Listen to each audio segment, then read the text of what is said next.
এই গাড়িটা এখানে কী করে এলো, কতটা রানিং স্পিডে ছিল যে উড়ে এসে এখানে ঢুকে গেল। There was once a day that I would pray for you. I'd go.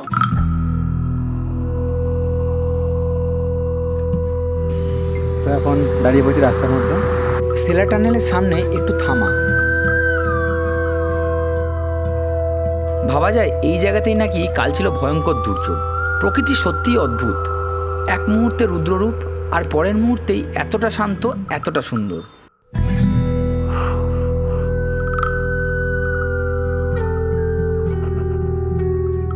So good morning বন্ধুরা, welcome back to Miles to infinity. আমি অনিমেষ, আর আজ শুরু হতে চলেছে কলকাতা টু অরুণাচল রাইডের 7th এপিসোড। আজকে সকালটা একটু অন্যরকম। ভোরের ঠান্ডা হয়ে ঘুম ভেঙেছিল বেশ তাড়াতাড়ি। সব কিছুই মোটামুটি গোছানো হয়ে গেছে, বাইকের সাথে অ্যাটাচড হয়ে গেছে। চেন লিউবটা দরকার ছিল, চেন লিউব করে ফেলেছি, সব কিছুই চেক। সো টাইগার আর আমি পুরো ফুল রেডি। এই হোমস্টে দিদিকে বাই বাই করেই তারপরে আবার রাস্তায় বেরোবো। গত রাতটা কিন্তু একদম আলাদা ছিল। রাত গভীর হওয়ার পরেও একটার পর একটা বাইক এসে পৌঁছাচ্ছিল এখানে, কারণ বিকেল 3:30 4টে নাগাদ নাকি পুরো ওয়াই জাংশনটাই বন্ধ হয়ে গেছিলো। এতটাই স্নোফল যে রাস্তা একেবারে হারিয়ে গেছিলো বরফের নিচে। রাত্রে যে নতুন বাইকাররা এসেছিলো, তো ওটা তাদের মুখ থেকেই জানতে পারলাম, তো ওদের আর বুমলা পাস হয়নি। ওদেরকে বলেছে 2-1 দিন ওয়েট করে যেতে, তারপর বরফ কাটলে তারপরে বুমলা পাস হবে। তো সত্যি আমরা ভাগ্যবান। এটা হচ্ছে আমাদের পাহাড়ের সুবিধা একটা। পরিস্থিতি যাই হোক না কেন, শেষ পর্যন্ত আমরা কিন্তু বাইকার। নিজেদের যত্ন হোক বা না হোক, বাইকের যত্ন কিন্তু একদম ফুল ভিআইপি লেভেলের।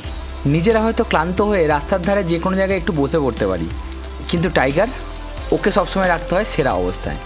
আর ঠিক তখনই পাহাড়ের কোলে পেয়ে গেলাম একদম ঠান্ডা ঝরঝরে জল। জলের প্রেশারটাও বেশ ভালো, এই সুযোগটা ছাড়া যায় না। তো একটু থেমে টাইগারকে দিয়ে দিলাম একটা ফ্রেশ সার্ভিসিং, যেন ও আবার নতুন উদ্যমে রাস্তায় নামার জন্য তৈরি হয়ে যায়। You could try to play, but you're never gonna beat me. Look the other way, what I'm doing ain't easy. Bloody hands stained from the people who deceive me. Bloody hands break through the chains, go free me. Looking for change, looking for pain. Pulling a mob, pushing a train. I'll never stop, stick to a lane. Pick up the pieces and go rearrange. কালকে বৃষ্টি হয়েছে, দেখুন জল নাচে দেখতে পাচ্ছ।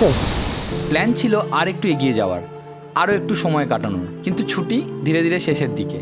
তাই আর অপেক্ষা নয়, আজ থেকে আবার শুরু হচ্ছে ফেরার পথ। যাওয়ার সময় আমরা শিলার টপ হয়ে গেছিলাম, আর এখন আমরা শিলার টানেল হয়ে নিচের দিকে নামবো। দেখতে দেখতে কয়েকটা দিন যেন চোখের পলকেই কেটে গেল। এই পাহাড়, এই রাস্তা, এই ঠান্ডা হাওয়া, সব কিছুই ধীরে ধীরে স্মৃতিতে পরিণত হচ্ছে। ফেরার সময়টা সবসময় একটু আলাদা হয়। আসার সময়টা যতটা এক্সাইটমেন্ট থাকে, ফেরার সময় ততটাই একটা অদ্ভুত শূন্যতা। মনে হয় আরও কিছুটা সময় যদি থেকে যাওয়া যেত, আরও কিছুটা পথ যদি বাকি থাকতো। আপাতত এখান থেকে আমাদের নেক্সট লক্ষ্য হচ্ছে দিরাং। দিরাঙ্গে আমাদের যে হোটেল ছিল, সেখানে লাগেজগুলোকে রেখে এসেছিলাম, ওগুলোকে আবার ঠিকঠাক করে প্যাক করে তারপরে আমরা বেরিয়ে যাব লখিমপুরের উদ্দেশ্যে। আর লখিমপুর থেকে একটা লম্বা রাস্তা, আবার কলকাতা ফিরতে হবে। সব কিছুই শেষ হয়ে যায় না, কিছু কিছু জায়গা, কিছু কিছু গল্প ইচ্ছে করেই রেখে দেওয়া হয়, হয়তো আবার ফিরে আসার জন্য। ও মাই গড, ওই দূরে দেখো নৌকা মাউন্টেন দেখতে পাওয়া যাচ্ছে। সেটা টপে তার মানে কালকে বরফ পড়েছে। যেতে যেতে কিছু একটা যেন চোখে আটকে গেল। বাঁ দিকে দূরে স্পষ্ট দেখা যাচ্ছে সেলাটপ। অবিশ্বাস্য একটা দৃশ্য। ওপরে একদম নীল আকাশ, আর সেই পাহাড়ের গায়ে সাদা বরফের আস্তরণ। ভাবা যায় এই জায়গাতেই নাকি কাল ছিল ভয়ঙ্কর দুর্যোগ। প্রকৃতি সত্যিই অদ্ভুত, এক মুহূর্তে রুদ্ররূপ আর পরের মুহূর্তেই এতটা শান্ত, এতটা সুন্দর। আর সেই পরিবর্তনের সাক্ষী হয়েই চোখের সামনে ধীরে ধীরে ভেসে বেড়াতে লাগলো মেঘগুলো। সময়ের সাথে সাথে বদলেতে থাকলো আকাশের রং। There was once a day that I would pray for you. I'd go and misbehave just so you'd notice too. Sneaking looks up and down from across the room. And damn, what a hell of a view. I feel good, you look great, I like you, I can't wait. A first time, a first date. You're so fine, I'm so late. You sip wine, I drink straight. Don't waste time to my place. I feel my heart erase. So catch me if I fall.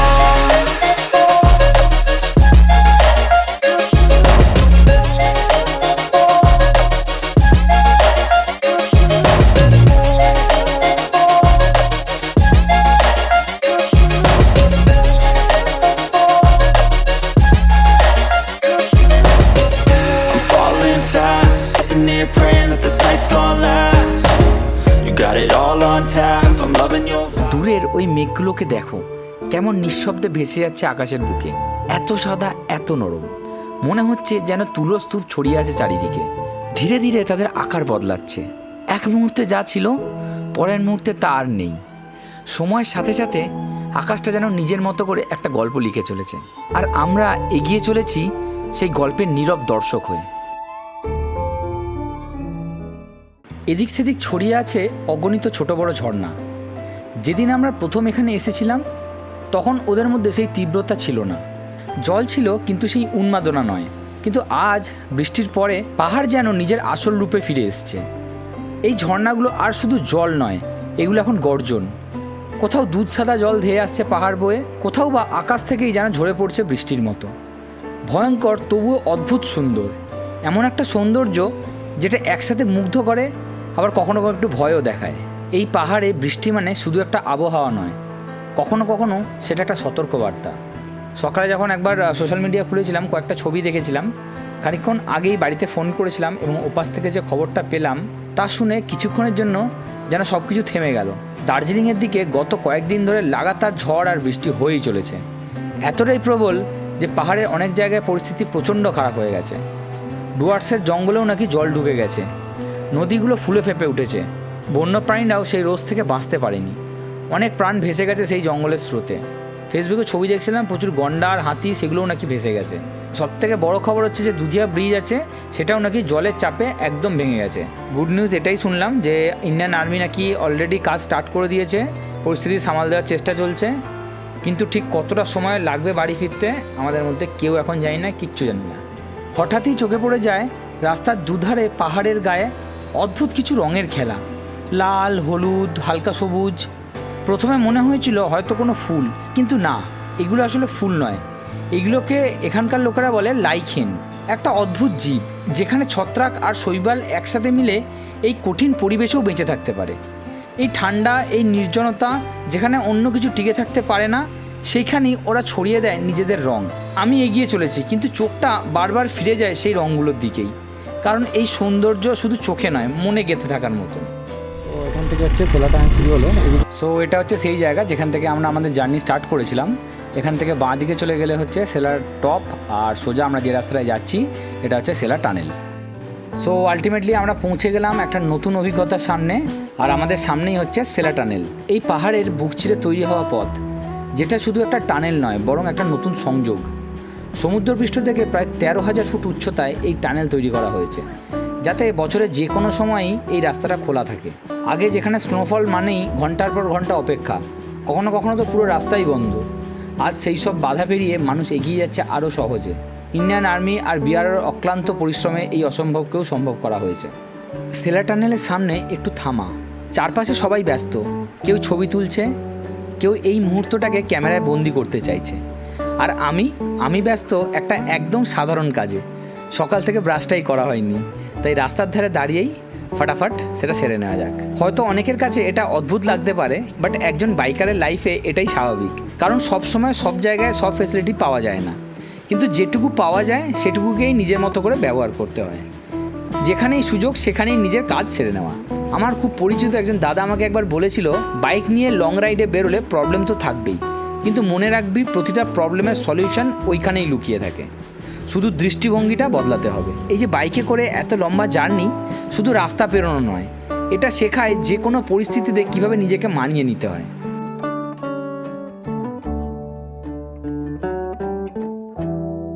আর এবার আমরা ঢুকে পড়লাম এই অন্ধকারের ভেতরে।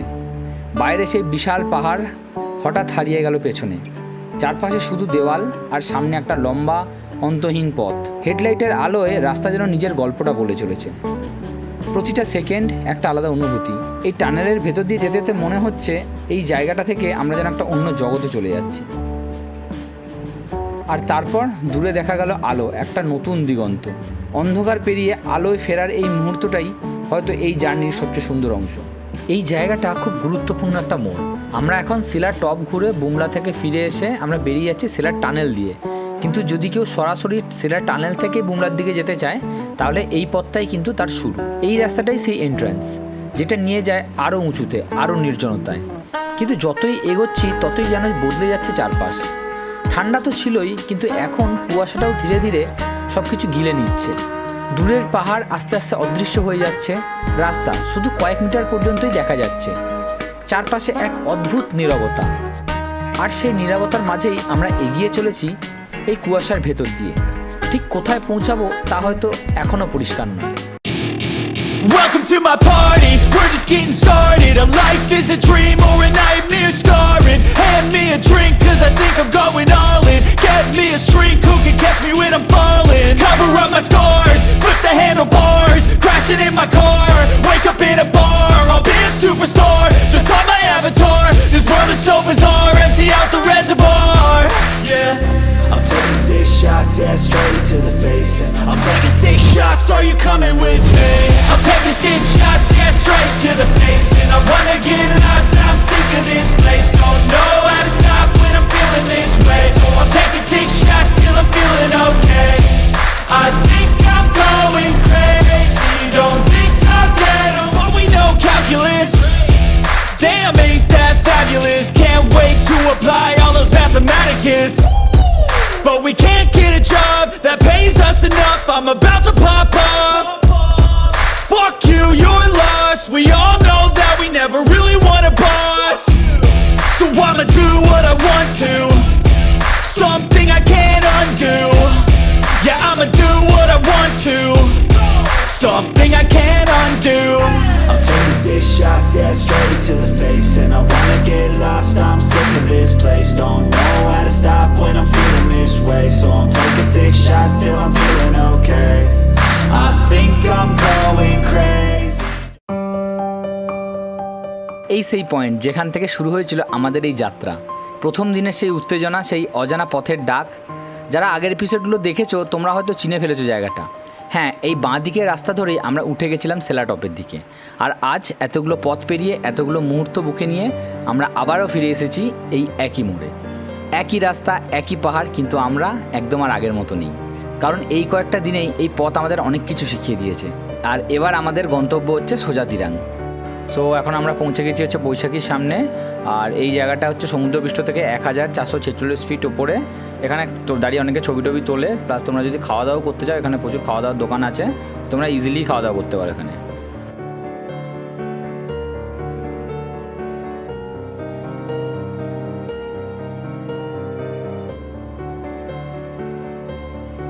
পথে বেরোলেই সব কিছু সবসময় পরিকল্পনা মতো হয় না। সেলা রুটে আসার সময় একটা গুরুত্বপূর্ণ নোটিশ পেয়েছিলাম একজন আর্মি অফিসার থেকে। আগেরবার যেখানে ল্যান্ডস্লাইড হয়েছিল সেই রাস্তাতে এখনও কাজ চলছে, আর সেই কারণে কিছু সময়ের জন্য পুরো রাস্তাটাই বন্ধ রাখা হচ্ছে।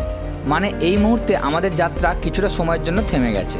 কিন্তু এই থেমে যাওয়াটাই কখনো কখনো একটা সুযোগ হয়ে দাঁড়ায়। চারপাশে তাকাতেই নীল আকাশ, সবুজে ঢাকা পাহাড় আর নিস্তব্ধ একটা পরিবেশ। মনে হচ্ছিল প্রকৃতি নিজেই বলছে একটু থেমে যাও, এই মুহূর্তটা একটু উপভোগ করো। তাই আর দেরি না করে এই সুন্দর জায়গাটাকেই বানিয়ে ফেললাম আমাদের ছোট্ট কিচেন। রাস্তার ধারে এই পাহাড়ের কোলে বসেই আজকের লাঞ্চ তৈরি হবে। সো এখন দাঁড়িয়ে পড়েছি রাস্তার মধ্যে। সুন্দর একটা, চারপাশটা খুব সুন্দর, পাহাড়, একদম জঙ্গল পাহাড়। এরপর আস্তে আস্তে আবার সিটির মধ্যে দিরাং, মানে সিটিতে ঢুকবো। আকাশ একদম নীল। আর এই যে রান্না তৈরি হচ্ছে, আজকে তৈরি হচ্ছে বিরিয়ানি। খাওয়া দাওয়ার পর বেশ একটা সময় রেস্ট নিলাম। এই যে পরপর এই যে স্টেপগুলো থাকে, আর তুমি দেখা যাচ্ছে যে বাঁ দিকে একদম খাদ, আর ওপরে আমি শুয়ে পড়েছি। বেশ খানিকক্ষণ রোদ্দুরটা পড়ছে, যেন বাদ দিয়ে রোদ্দুরটাকে আটকে রেখেছি, চোখে যাতে না পড়ে। মোটামুটি 10-15 মিনিট শোবো, তারপর আবার গাড়ি স্টার্ট করবো। 1000 years later. এটাই সেই জায়গাটা যেখানে আসার সময় আমরা ল্যান্ডস্লাইডটাকে ফেস করেছিলাম। মারাত্মক কন্ডিশন ছিল রাস্তার। আর আজ বিআরওর কাজ চলছে, পুরো রাস্তা বন্ধ আছে। যদিও খবরটা সিলা টানেল থেকেই আমি পেয়ে গেছিলাম এক অফিসারের থেকে। टाइम क्या है? 2 o'clock ना? टाइम खोलने का टाइम क्या है? 2 o'clock। कुछ तो बोला नहीं। नहीं, नोटिस दे दिया था पहले, कहाँ पे नोटिस दिया? पीछे लगा था नोटिस। 2 o'clock है शायद। कितना बज रहा है? 2 o'clock खुलेगा ये। नोटिस दिया था। ओके, 2 o'clock होने से तो 5 मिनट बाकी। वो एक एक साइड कर करके छोड़ रहा है शायद। মোটামুটি মিনিট 10 অপেক্ষা করার পর রাস্তা খুলে দিয়েছে। দুদিকেরই গাড়ি অল্প অল্প করে ছাড়ছে।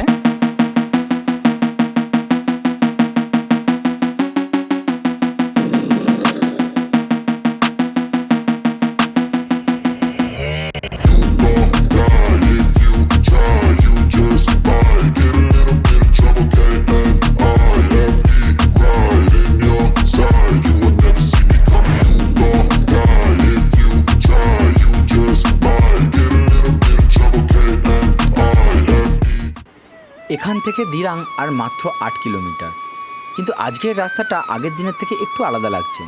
চারপাশে বৌদ্ধ ধর্মের মানুষের ভিড়, তাদের পোশাক, তাদের উপস্থিতি সব কিছুই বলছে আজ এখানে কিছু একটা বিশেষ দিন। রাস্তায় বাজছে ঢাক, ঢোল, শাঁখ এবং ছড়িয়ে পড়ছে উৎসবের একটা সুন্দর সুর। আর আমরা এই যাত্রার মাঝেই হঠাৎ করে খুঁজে পেলাম একটা অচেনা সংস্কৃতির ছোঁয়া।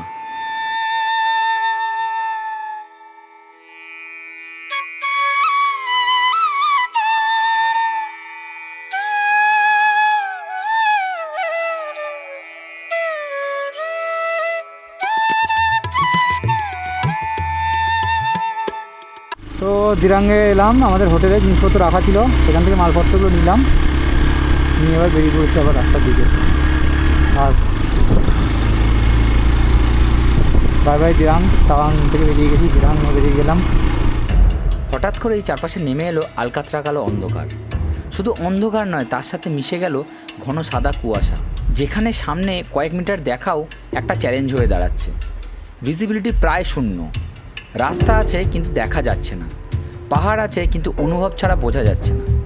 মাঝে মাঝে দু একটা গাড়ির আলো ভেসে উঠছে, আর তারপর আবার সব কিছু গিলে নিচ্ছে অন্ধকার। আর তার মধ্যেই আমরা 3টে বাইক অন্ধকারের মধ্যে এগিয়ে চলেছি, অন্ধকারের বুক চিরে অজানা এক পথের দিকে।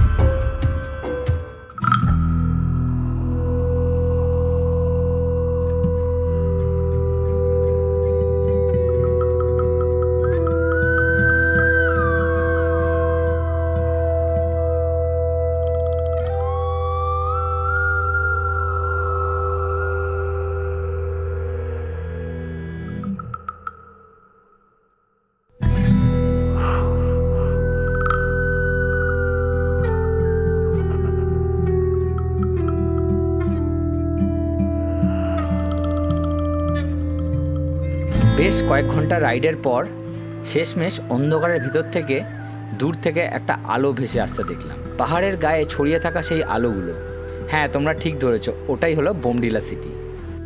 সো গুড মর্নিং বন্ধুরা, ঘড়িতে এখন 6:19। কাল রাতটা প্রায় পুরোটাই কেটেছে রাস্তায়।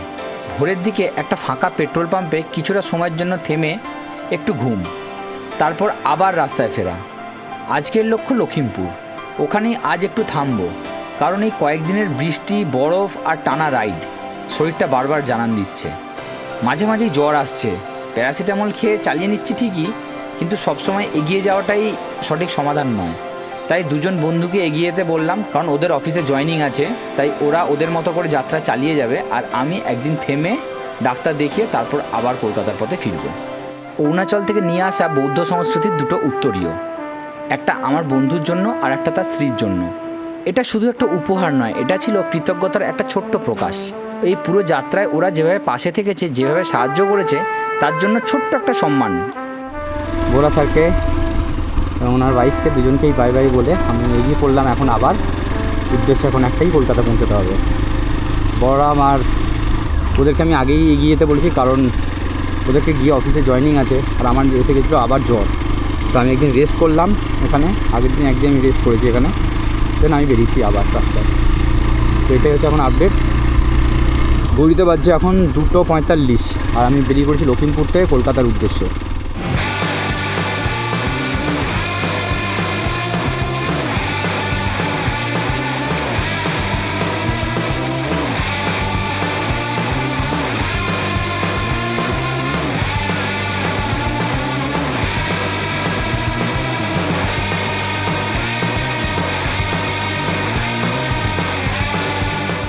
তো এই গাড়িটা এখানে কী করে এলো, কতটা রানিং স্পিডে ছিল যে उड़े ऐसे कहाँ ढुके गया, कितना कौन से एंगल में आ रहा था, ऐसे बीच में कैसे घुस गया? वही तो उड़ के लगा घुसा है।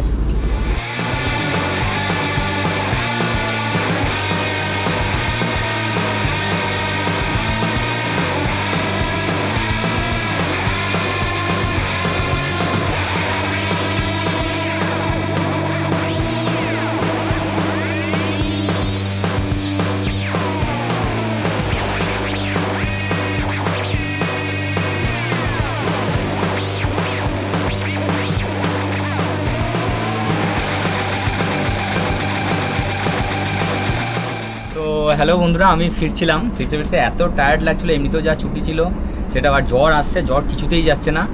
তো এই পেট্রোল পাম্পেরই একটা সাইডে আমি শুয়েছিলাম, তো উনি আমাকে ডেকে মানে তুলে নিয়ে গিয়ে ভেতরে ঘুম পাড়ালো খানিকক্ষণ, ওনার নিজের বিছানায় আমাকে থাকতে দিল, দিয়ে এখনও বলছিল থেকে যান, কিন্তু আমার কাছে ছুটি আর টাইম নেই, আমাকে বেরোতে হবে, যতই টায়ার্ড থাকুক আমাকে পৌঁছতেই হবে বাড়ি।